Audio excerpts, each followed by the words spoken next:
शलाके चक्षुरुन्मिलितं तस्मै श्रीगुरवे नमः।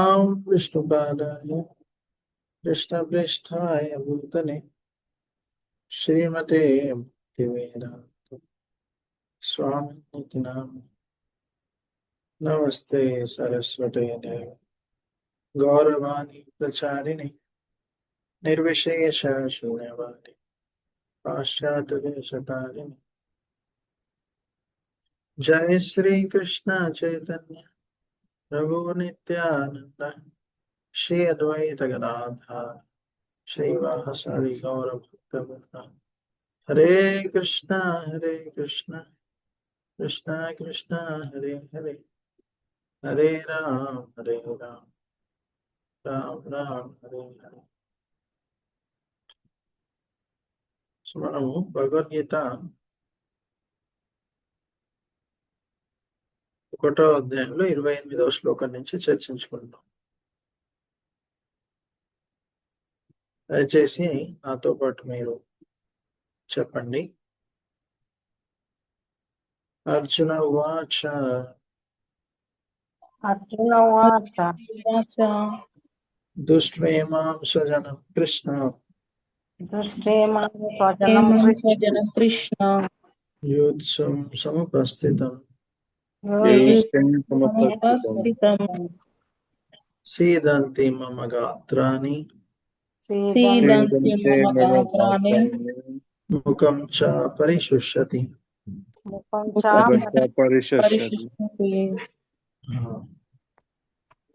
ఎవరైనా చదవదలుచుకున్నవారు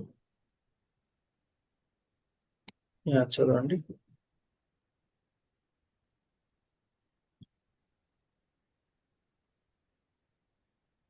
చదవండి. హరే కృష్ణ. హరే కృష్ణ ప్రభుజీ.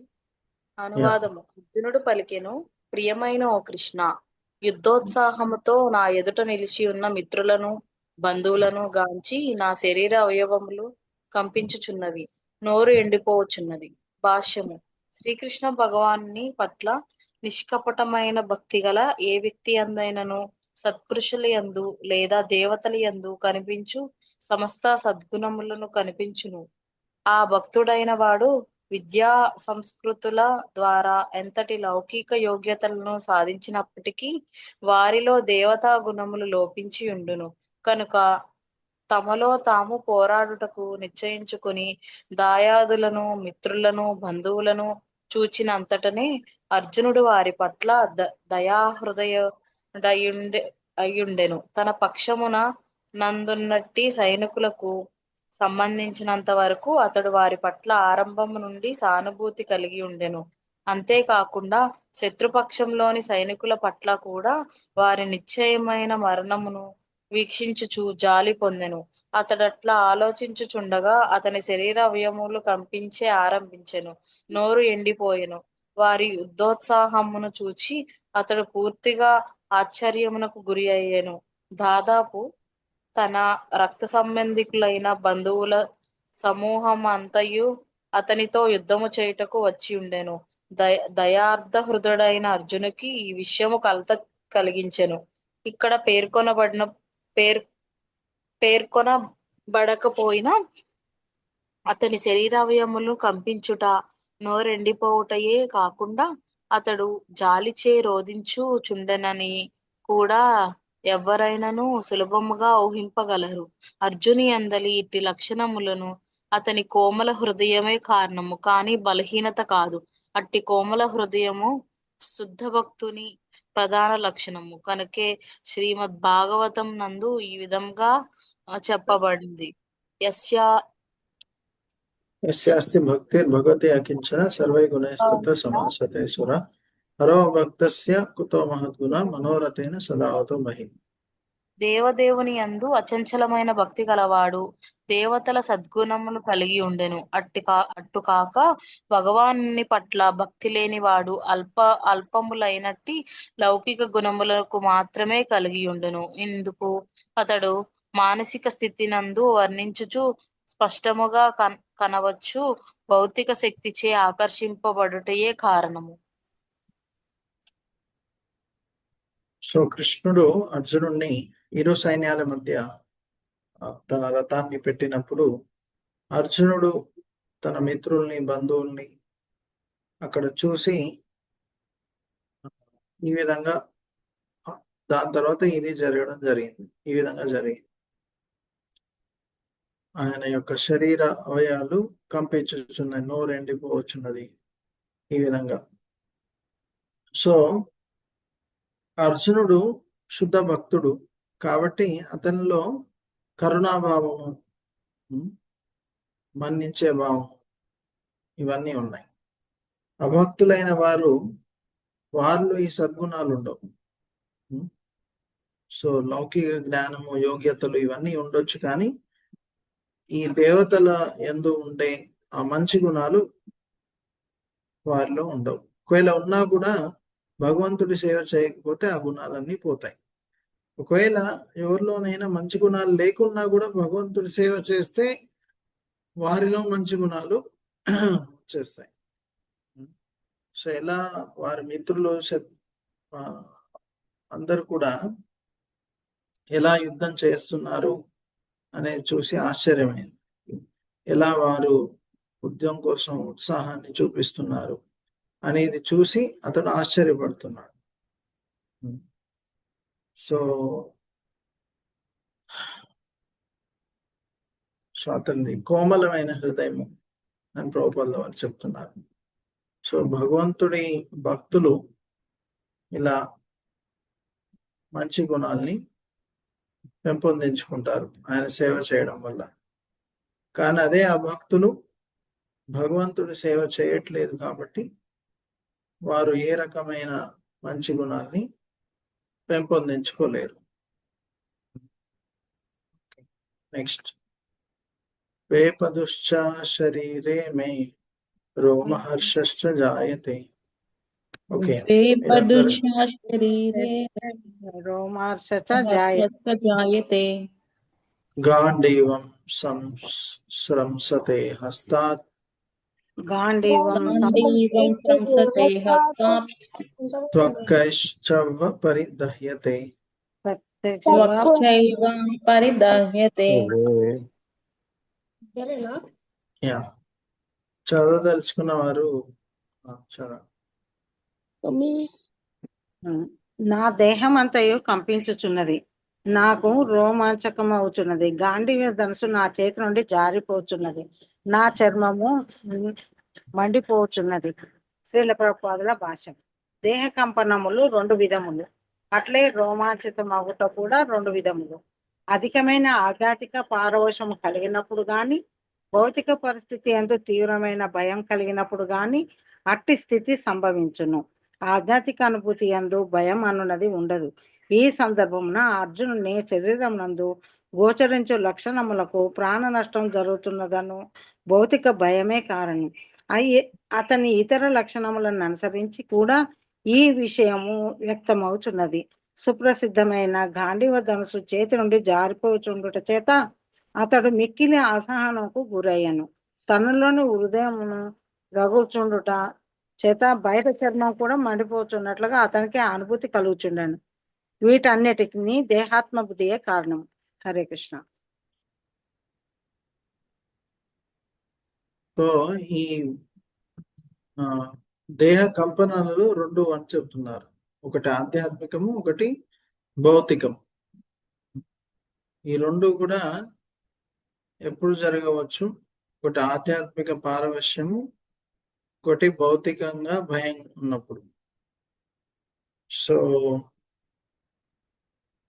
ఇప్పుడు ఈ గాంధీవ ధనుసు తన చేతి నుంచి వదిలిపోయింది, జారిపోయింది.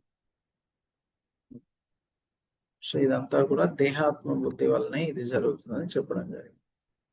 ఓకే, సో కాబట్టి మనం ఎంతగా దేహాత్మ బుద్ధిలో ఉంటే అంతగా మనకు కష్టము వస్తుందని మనం అర్థం చేసుకోవాలి.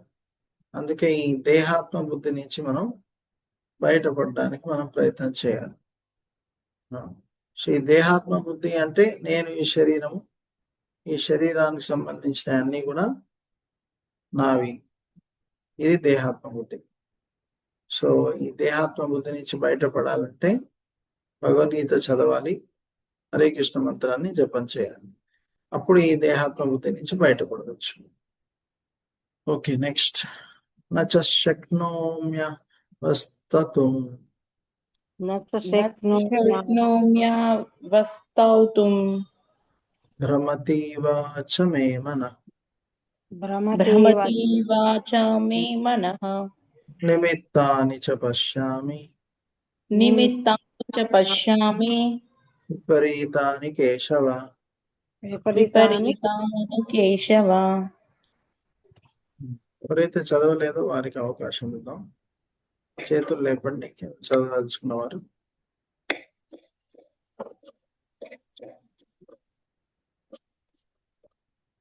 చేతులు లేపే ఆప్షన్ తెలుసా మీకు? లేకుంటే చాట్ లో అయినా చెప్పవచ్చు. చదువుతాను.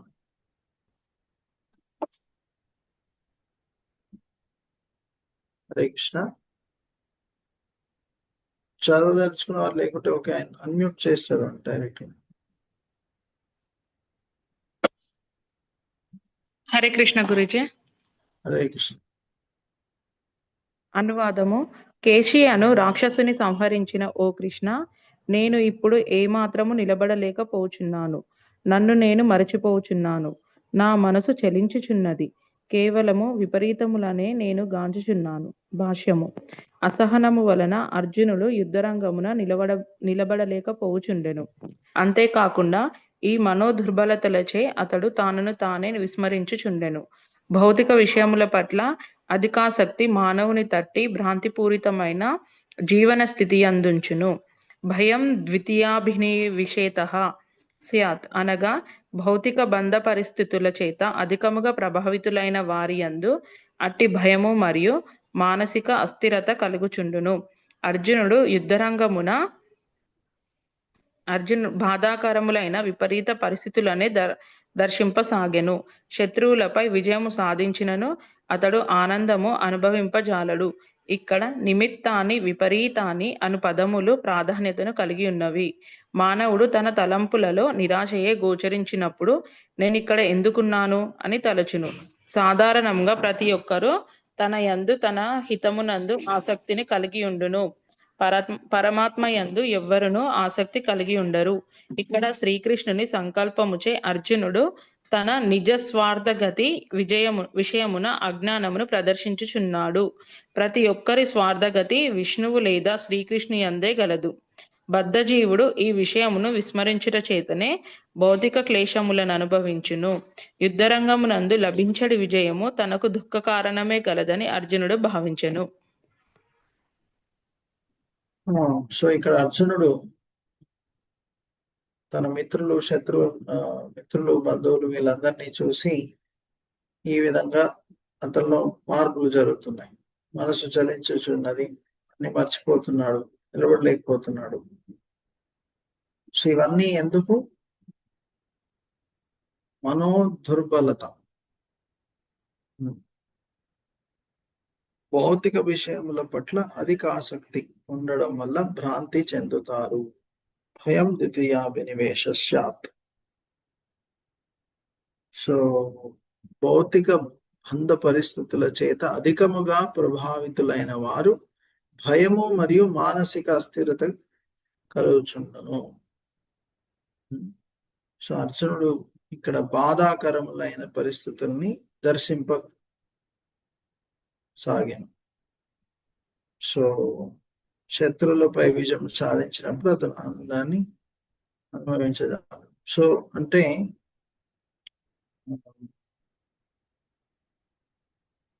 ఎక్కువగా భౌతికాసక్తులు ఉంటే మనం ప్రభావితులం అవుతాం. సో అందరూ నేను ఈ శరీరానికి సంబంధించిన అన్ని వస్తువులు నావి. సో ఈ శరీరము పట్ల, శరీరానికి సంబంధించిన వస్తువులు, వ్యక్తుల పట్ల ఆసక్తిని పెంచుకుంటారు. కానీ అవి శాశ్వతం కాదు, అవి అశాశ్వతం. వారు శరీరం కాదు, ఆత్మలు. సో అవి అశాశ్వతం కాబట్టి అవి కోల్పోయినప్పుడు బాధపడతాం, లేకుంటే భయం ఉంటుంది అవి కోల్పోతాను.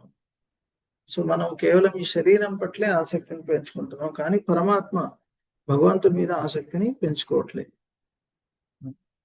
సో అందుకే అర్జునుడు అతే విదు స్వార్థగతిం హి విష్ణు, మన నిజమైన స్వార్థము విష్ణు. ఇది మర్చిపోకూడదు. ఇది మర్చిపోకుండా మనము భౌతిక క్లేశమును అనుభవిస్తున్నాం. సో ఇది చాలా ముఖ్యమైన విషయం. ఏంటి, మనము ఈ భౌతిక వస్తువుల పట్ల, వ్యక్తుల పట్ల ఆసక్తిని పెంచుకొని అనవసరంగా కష్టాలు అనుభవిస్తున్నాం. సో అందుకే భగవద్గీత విని హరే కృష్ణ మంత్రం జపం చేస్తే అప్పుడు వీటి నుంచి బయటపడవచ్చు. నెక్స్ట్, నచ శ్రేయోను పశ్యామి శ్రేయోను పశ్యామి హత్వా స్వజనమావహే హత్వా స్వజనం స్వజనమాహవే న కాంక్షే విజయం కృష్ణ నా కాంక్షే నకాంక్షే విజయం కృష్ణ న చ రాజ్యం సుఖాని చ. రాజ్యం సుఖాని చ. సుఖాని చ. యా, చదవని వారు ఎవరైనా చదవండి.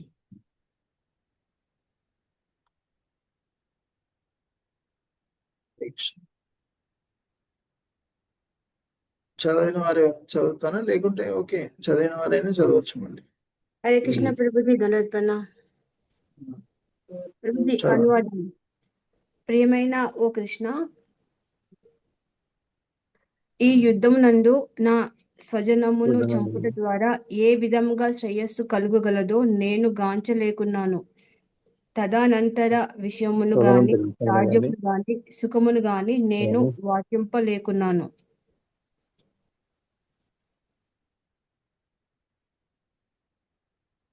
భాష్యము. తన నిజ స్వార్థగతి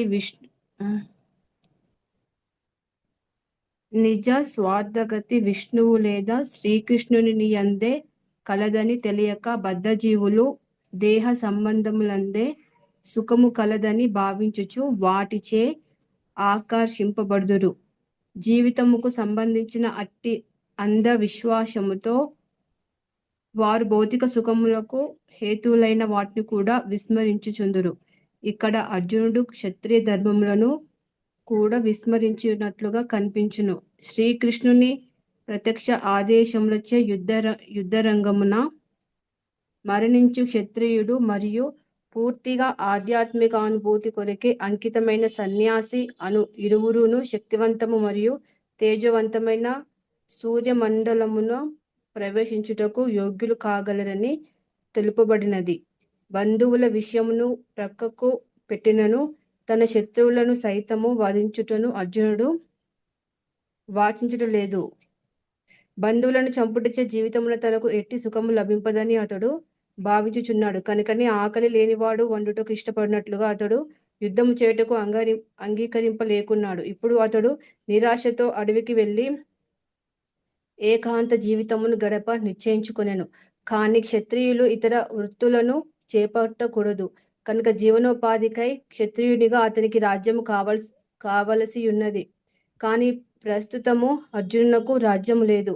బంధువులతోనూ సోదరులతోనూ తనకు ఇష్టం లేకున్నను యుద్ధము చేసి పితృదత్తమైన రాజ్యమును తిరిగి సంపాదించుటయే అర్జునునకు గల ఏకైక అవకాశమై ఉన్నది. కానీ అట్లు చేయుటను అతడు వాచించుట లేదు. కనుక అడవికేగి నిరాశతో కూడిన ఏకాంత జీవితము గడుపుటయే తనకు తగ్గినదని అతడు భావించను. సో జీవుడు అతని యొక్క నిజమైన స్వార్థగతి విష్ణు. అంటే మనం ఆత్మలు అమేవాంశ జీవలోకి జీవభూత సనాతనం. సో ఆత్మ భగవంతుడి సేవలోనే ఆనందంగా ఉంటుంది. కానీ ఈ భౌతిక దేహం పట్ల ఆసక్తి ఉండడం వల్ల మనము ఈ భౌతిక ఇంద్రియాల సంతృప్తిపరచడానికి ప్రయత్నం చేస్తున్నాం.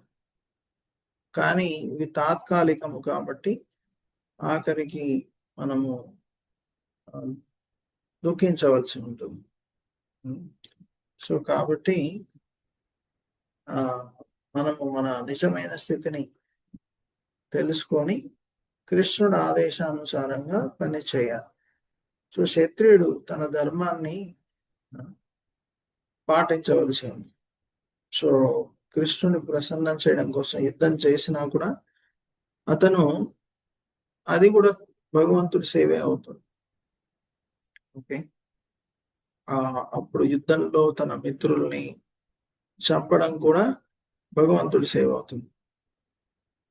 కృష్ణుడు ఏమంటున్నాడు, యదా యదా హి ధర్మస్య గ్లానిర్భవతి భారత అభ్యుత్థానమ ధర్మస్య తదాత్మానం. సో ధర్మ సంస్థాపనార్థాయ సంభావమి, ధర్మాన్ని స్థాపించడం కోసం భగవంతుడు అవతరిస్తున్నాడు. ఎవరైతే ఆ భగవంతుడి సేవకి సహాయం చేస్తారో అది కూడా భగవంతుడి సేవ అవుతుంది. సో యుద్ధం చెయ్యాలా వద్దా అని తను స్వయంగా నిర్ణయించుకుంటున్నాడు అర్జునుడు. కానీ అతను భగవంతుడు చెప్పినది పాటించాలి, తన మనసుకు నచ్చింది చేయకూడదు. సాధారణంగా మనము మన మనసుకు నచ్చింది చేస్తాం, కానీ భగవంతుడు శాస్త్రాల్లో ఇచ్చిన ఆదేశానుసారంగా మనము చేయాలి, చేసే పని. అప్పుడు మనకు భగవంతుడి యొక్క కృప దొరుకుతుంది. అలా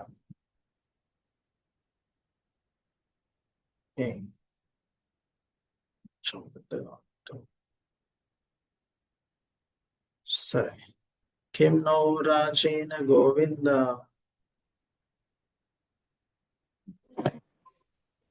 కిం నో రాజేన గోవింద కిం భోగైర్జీవితేన వా కిం భోగైర్జీవితేన వా యోషమార్థే కాంక్షితం నో యశమార్థే కాంక్షితం నో రాజ్యం రాజ్యం భోగా సుఖాని చ రాజ్యం భోగా సుఖాని చ తైమేవ స్థితం యుద్ధే తయేమేవ స్థితా యుద్ధే ప్రాణం త్యక్త్యా ధనాని చ ప్రాణం త్యక్త్వా ధనాని చ ఆచార్య పితర పుత్ర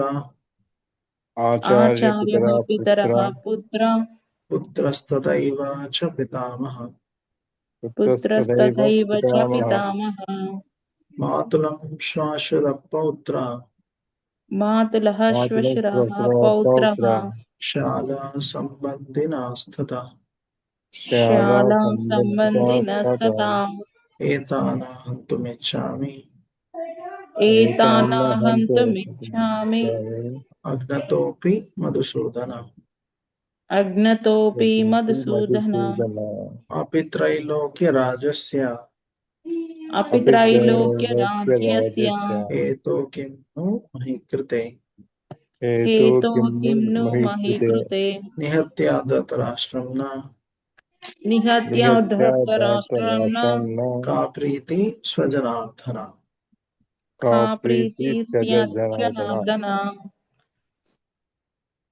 ఎవరైనా చదవని వారు చేసి చదవచ్చు.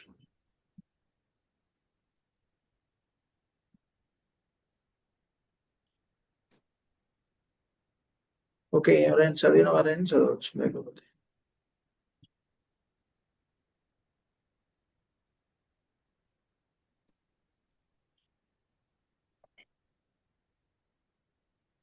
ఓకే నేనే చదువుతాను. ఓ గోవింద, మేమెవ్వరి కొరకు రాజ్యమును సుఖమును చివరకు జీవనము కూడా కోరుచున్నాము. వారందరూ యుద్ధరంగంలో నన్ను సన్నద్ధులై నిలిచి ఉండగా ఆ రాజ్యాదుల వల్ల మాకేమీ ప్రయోజనము? ఓ మధుసూదన, గురువులు, తండ్రులు, పుత్రులు, తాతలు, మేనమామలు, మామలు, మనమలు, బావమరుదులు, ఇంకా ఇతర బంధువులందరూ తమ ప్రాణములు మరియు సంపదను వీడ్చుంటకు సంసిద్ధులై నా ఎదుట నిలబడి ఉండగా వారు నన్ను చంపగోరెను, నేనెందుకు వారిని చంపగోరవాలను? ఓ జనార్దన, కేవలం ఈ భూలోక రాజ్యంలో నట్టి ముల్లోక రాజాధిపత్యంకైనా నేను వారితో యుద్ధం చేయటకు సిద్ధంగా లేను. ధృతరాష్ట్రుని పుత్రులను చంపడం వలన మేమేటి ఆనందం పొందగలము? శ్రీకృష్ణుడు గోవులకు మరియు ఇంద్రియులకు ఆనందము చేకూర్చిన వాడు వచ్చే అర్జునుడు శ్రీకృష్ణ భగవానుడు ఇక్కడ గోవింద అని సంబోధించను. ఈ ప్రత్యేక పద ప్రయోగము ద్వారా అర్జునుడు ఏది తన ఇంద్రియములకు తృప్తిపరచగలదో శ్రీకృష్ణుడు ఎరుగవలనని సూచించుచున్నాడు. కానీ గోవిందుడు తన ఇంద్రియులకు తృప్తిపరచుట కొరకే నిర్దేశించబడలేదు. కానీ మనం గోవిందుని ఇంద్రియములను తృప్తిపరచుటకు యత్నించినచో ఆ ప్రయత్నముగానే మన ఇంద్రియములకు కూడా సంతృప్తి పొందగలవు. ప్రపంచమునందు ప్రతి మానవుడు భౌతముగా తన ఇంద్రియములను సంతృప్తి పరచుకునవలని, అట్టి తృప్తిని భగవానుడు సమకూర్చవలనని వాంఛించును. కానీ భగవానుడు జీవుల అర్హతను అనుసరించి వారికి ఇంద్రియ తృప్తిని కలిగజేయను. అంతేగాని భగవానుడు కోరిన దానినంతటిని ప్రసాదింపడు. కానీ ఏ మానవుడైనను అట్లు కాకుండా భిన్న మార్గంలో చేపట్టినప్పుడు, అనగా తన ఇంద్రియ తృప్తిని కోరకుండా గోవిందుని ఇంద్రియములో సంతృప్తి పరచయత్నించినప్పుడు గోవిందుని కృపచే జీవుల సమస్త కోరికలు తృప్తి పొందడం. అర్జునులకు తన జాతి మరియు కుటుంబ సభ్యుల ఎడగల దృఢమైన ప్రేమకు వారిపై అతని గల సహజ కారణమే కొంతవరకు కారణమని ఇక్కడ చూపించబడింది. కనుకనే అతడు యుద్ధం చేయటం సంసిద్ధుడై లేడు. సాధారణంగా ప్రతి ఒక్కరు తన వైభవంలో బంధుమిత్రులను ప్రదర్శింపగోరుదురు. తన బంధుమిత్రులందరూ యుద్ధంలో చంపబడించిన విజయనంతరం తన సంపదలు వారితో కలిసి పంచుకున్నట్టుగా అవకాశం లభిస్తుందని అర్జునుడు భయపడుచున్నాడు. భౌతిక జీవితానందలి భావములను ఈ విధంగా పరిగణింపబడుచున్నాను. కానీ ఆధ్యాత్మిక జీవనం దీని పూర్తిగా భిన్నమైనది. భక్తుడు ఎల్లప్పుడూ భగవాని కోరికలు సంతృప్తి పరచదలుచును. కనుక భక్తుడు భగవానుడు అనుమతిస్తే భగవత్ సేవ కొరకు అన్ని రకాల సంపదలను గ్రహించవచ్చును. భగవానుడు అనుమతించో భక్తుడు చిల్లి గవ్వైనను గ్రహింపరాదు. అర్జునుడు తన బంధువులను చంపకూరలేదు. వారిని చంపవలసి వచ్చినచో శ్రీకృష్ణుని స్వయంగా వారిని సంహరించాలని అతను వాచించాడు.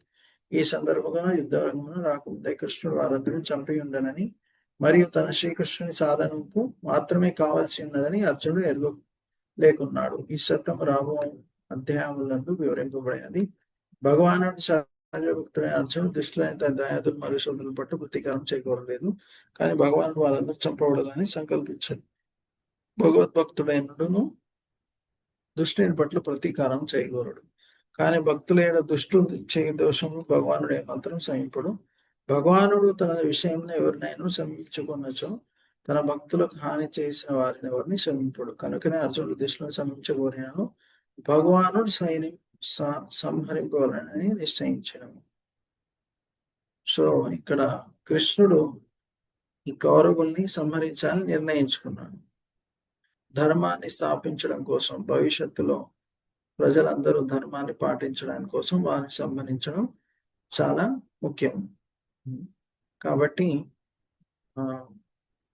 ఇక్కడ అర్జునుడు వారిని చంపొద్దని కోరుకున్నాను కూడా కృష్ణుడు సంహరించాలని చెప్తున్నాడు. సో గోవింద అంటే అర్థం ఏంటి? ఎవరైతే ఆవులకి ఇంద్రియాలకి సంతృప్తినిస్తారో వారు గోవింద. సో మనం మన ఇంద్రియాలకి సంతృప్తిని ఇవ్వద్దు, భగవంతుడి ఇంద్రియాలకి సంతృప్తిని ఇవ్వాలి. అంటే భగవంతుడు చెప్పిన విధంగా మనం నడుచుకోవాలి. సో అప్పుడే మనకు ఆనందం. మనం మన ఇంద్రియాలకి సంతృప్తిని ఇస్తే శాశ్వతమైన ఆనందాన్ని పొందలేము. చెట్టు వేళ్ళకి నీరు వేస్తే ఆకులకి కొమ్మలకి ఆటోమేటిక్గా నీరు వెళ్తాం. అలానే భగవంతుడికి సేవ చేస్తే ఆటోమేటిక్గా మనం ఆనందంగా ఉంటాం. సో కానీ ఇక్కడ ఇతనేమనుకుంటున్నాడు, వారందరినీ చంపి నేను ఎలా సంతోషంగా ఉంటాను అని అనుకుంటున్నాడు. కానీ వారిని ఎలాగూ భగవంతుడు చంపేస్తాడు. అర్జునుడు చంపకుండా భగవంతుడు ధర్మస్థాపన కోసం వారిని ఎలాగూ చంపవలసిందే. కానీ అర్జునుడు ఒకవేళ చంపితే నిమిత్త మాత్రం భవసవ్య సాచి, భగవంతుడికి నిమిత్త మాత్రుడుగా ఉండి సేవ చేసినట్టుగా ఉంటారు. కాబట్టి భగవంతుడి సేవలాగా అతను అది చేయాలని కోరుకుంటున్నాడు. హరే కృష్ణ హరే కృష్ణ కృష్ణ కృష్ణ హరే హరే హరే రామ్ రామ్ రామ్ హరే. ఎవరికి ఏమైనా ప్రశ్నలు ఉన్నాయా లేకపోతే ముగిద్దాం?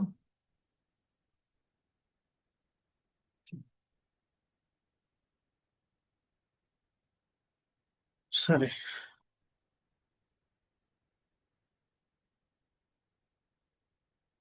హరే కృష్ణ.